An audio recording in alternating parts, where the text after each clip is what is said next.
Ito na yung opening statement ni Senator Coco Pimentel sa dinaraos nila na Senate hearing ngayong araw na ito, October 28, 2024, bandang alas 9:45 in the morning.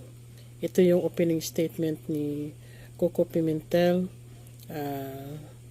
Bali, welcome niya lahat ng mga source person, ang mga rules sa Senate hearing, sinong hindi naka-attend, na binigyan ng invitation pero wala dyan sa hearing ngayon, lahat-lahat ang kanilang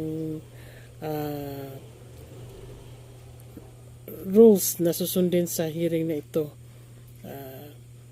Ito yung time na nag-attend na si si President Roa Duterte.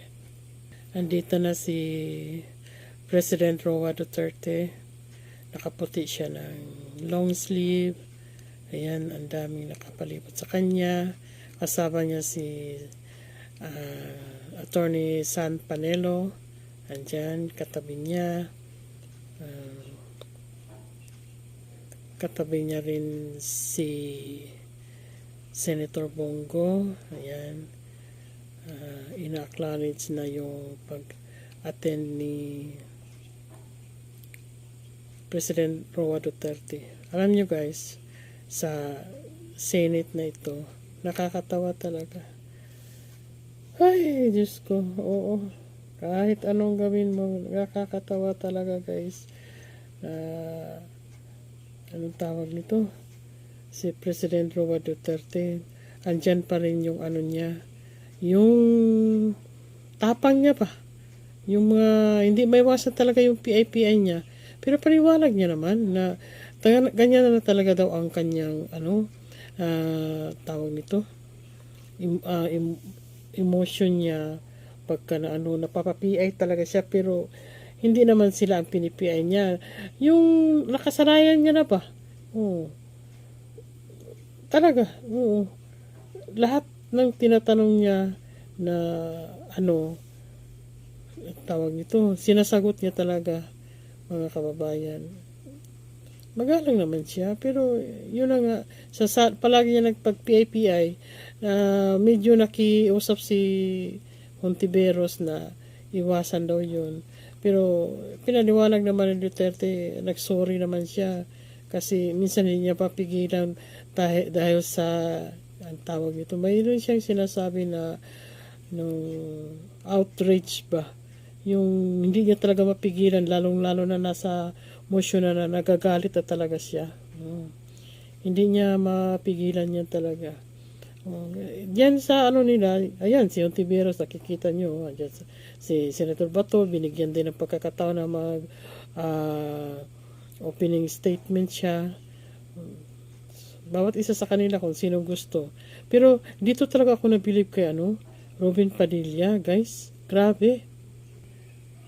Alam nyo guys, sa totoo lang, kita-kita naman natin talaga si Senator Robin Padilla. Nag-number 1 siya sa electoral sa Senate, diba? Siya ang number 1 sa nang nanalo sa mga senatorial yung 2022 ba yun? Oo. Na election. Number 1 siya, diba? Walang natapos si Robin Padilla guys, sa totoo lang. Pero nung magsalita siya, grabe. As in, talaga. Hindi mo akalain yung mga introduction niya na pinagbibitiw na inaamin niya, convicted din siya na pagkatao. Pero talagang nagbago talaga siya. Sa madaling sabi guys,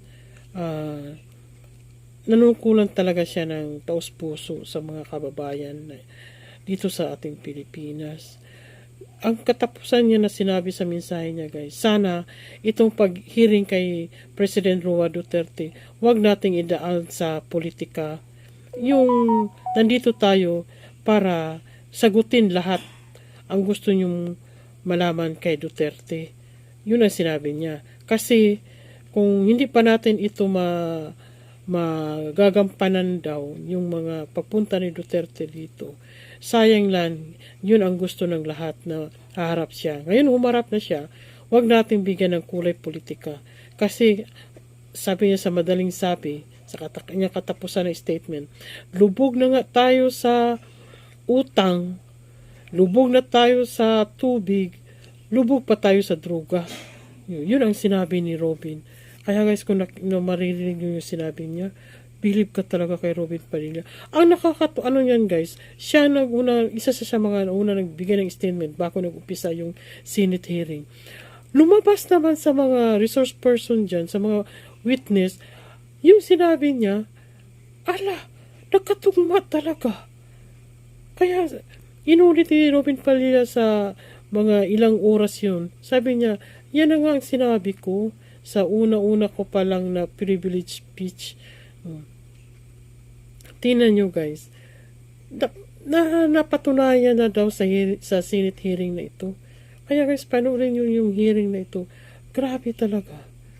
Believe ako kay Robin Padilla. Wala siyang nagawa ng batas kung ibig nyo sabihin niya, pero pag magsalita siya, tumpak. Kaya dito nakakagawa na sila ng batas dito eh. Ito yung magandang hearing ni President Roa Duterte dahil makagawa sila ng hearing. Bakit? Maya, pag-usapan natin. Yan, si Senator Bongo, nagbigay din ng kanyang privilege speech. Yung sinabi ko kanina guys, na yung tungkol kay Robin Padilla, na pag-usapan natin. Yan si Senator Bato de la Rosa, meron din siyang privilege speech. Siya ay nakikiusap sa lahat na sana yung pagpunta ni Rodrigo Roa Duterte dito, hindi na sayang yung kanyang panahon, magkaroon talaga ng resulta, nalabas talaga ang katotohanan lahat. Yan. Dito napabilib din ako kay Jingo Estrada. Parang napatunayan ko na si Jingo Estrada, hindi siya one-sided, as in. Kung sino yung tama, talagang pupuruhan niya. Kasi nga, bakit nasabi ko yan? Kasi sa case, nandito yan sa Senate hearing si Senator Laila de Lima. Kasi, pagkakaintindi ko sa sinabi ni Jinggoy, na ito si Senator Laila de Lima, marami nang siyang ginagawang binabatikos niya talaga sa Duterte lang naman na mga cases, yung EJK, yung mga napapatay na mga tao sa term ni President Duterte, yung siya ay mayor pa, lahat parang pinupuntirya niya si President Roa Duterte. Matalino talaga si Jingo Estrada. Kasi sinabi niya noon sa panahonan ni Senator Laila de Lima sa presidency ni Aquino, ni Noynoy Aquino, sinabi niya, marami ka ng paratang kay Roa Duterte. And you are the most powerful leader noon sa time ni Aquino. Nasa iyo na ang lahat ng kapangyarihan. Ikaw yung may pinakamataas na posisyon sa Department of Justice. Yung ganun, sinabi ni Senator Jingo Estrada. Pero sa dami mo ng mga reklamo kay Duterte, bakit hindi mo naisipan na kasuhan si Duterte kung talagang may mapatunayan ka? Yun ang sabi ni Senator Jinggoy. Napakahusay talaga ni Jingo Estrada guys, magsalita. Parang hindi nakaimik yata si Senator Laila de Lima.